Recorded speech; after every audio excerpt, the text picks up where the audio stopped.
नमस्कार साथियों। हनुमान चालीसा में आज हम जो बात करने जा रहे हैं वो ये कि तुलसी कह रहे हैं कि मैं श्री गुरु के पद कमलों की धूल से अपने मन के दर्पण को साफ करता हूँ। यानी यहाँ सुधार का एक अर्थ रिफॉर्म है, दूसरा अर्थ टुकड़ों को एक एक कर संगठित करने से है, लेकिन एक तीसरा अर्थ भी है जो है स्वच्छता से। स्वच्छता यानी सैनिटेशन नहीं, स्वच्छता में स्व का बोध है। तभी तो निजमन की बात यहाँ प्रासंगिक लगती है, तभी तो चरण सरोज रज प्रेरक हो सकती है, क्योंकि कमल ही तो है जो कीचड़ में खिलकर भी पावन बना रहता है।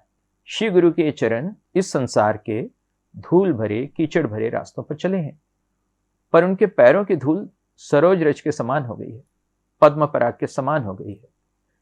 यानी उस धूल में एक रूपांतरण हुआ है, एक ट्रांसफॉर्मेशन हुआ है, एक उदात्तीकरण हुआ है, सब्लिमेशन हुआ है। मनोविज्ञान के अनुसार उदात्तीकरण की इस प्रक्रिया में जो प्रारंभिक संवेग होते हैं, इंपल्सेस, उनका आदर्शीकरण हो जाता है, आइडियलाइजेशन हो जाता है। सिगमंड फ्रायड उदात्तीकरण को परिपक्वता का, मैच्योरिटी का और सभ्यता का लक्षण कहता है। धूल का सरोज रज में उन्नयन हो जाना ही इस बात का साक्ष्य है कि तुलसी के गुरु बहुत परिपक्व हो गए हैं।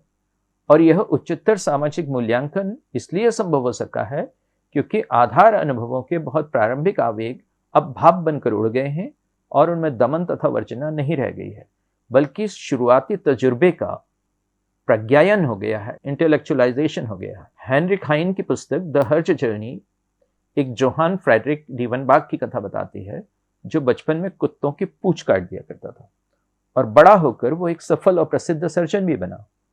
तो धूल का पराग ऐसे ही बनता है। तुलसी के मन भ्रमर को ऐसे ही पुष्प के पास पहुंचना था जिसके पास ये पराग हो, जिसने अपने बाल धूप में सफेद न किए हों, बल्कि जो जीवन के उच्चतर शिखरों का स्पर्श कर सका हो। जैसे मकरंद अपने आप में एक सार है, एसेंस है, वैसे ही जिसने जीवन के उस निर्योश को उपलब्ध कर लिया है, वही तुलसी का श्री गुरु हो सकता है। निर्लिप्त तो हो जो, पर जो विरागी न हो, जो कीचड़ में हो पर जिसमें कीचड़ न हो, वह श्री गुरु। तुलसी को विराग नहीं, पराग चाहिए। पराग है तो राग है, प्रेम है, संगीत है। पराग है तो इसी कारण तुलसी का कभी मन किसी भंवरे की तरह गुंजार करेगा, पाखुरियां खुलेंगी, खुशबू फैलेगी। इसी मधु से प्रेरित तुलसी में भी मधुरता फैलेगी और बिना किसी कर्कशता के वे बहुत सांगीतिकता के साथ अपने कार्य को कर सकेंगे। सरोज रज का अर्थ है कि अब यह एक टीम बनेगी। इसमें एक परिस्थितियों की वायु होगी, 2 गुरु के मन की पाखुरियों का चिटकना होगा और 3 एक भ्रमर का वहां मंडराना होगा। और कोई मधु फूल में ही सीमित होकर नहीं रह जाता।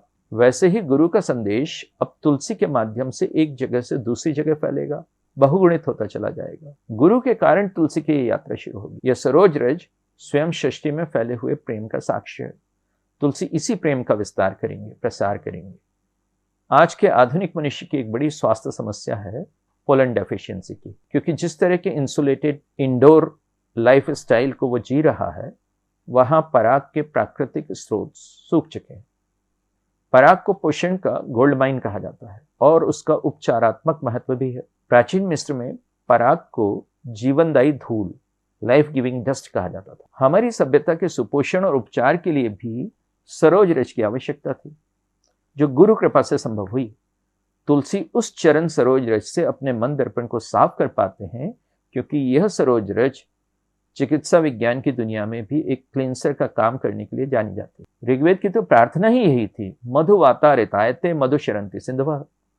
यानी वायुदेव मधु प्रदान करें और सिंधु से, नदियों से मधु प्राप्त हो।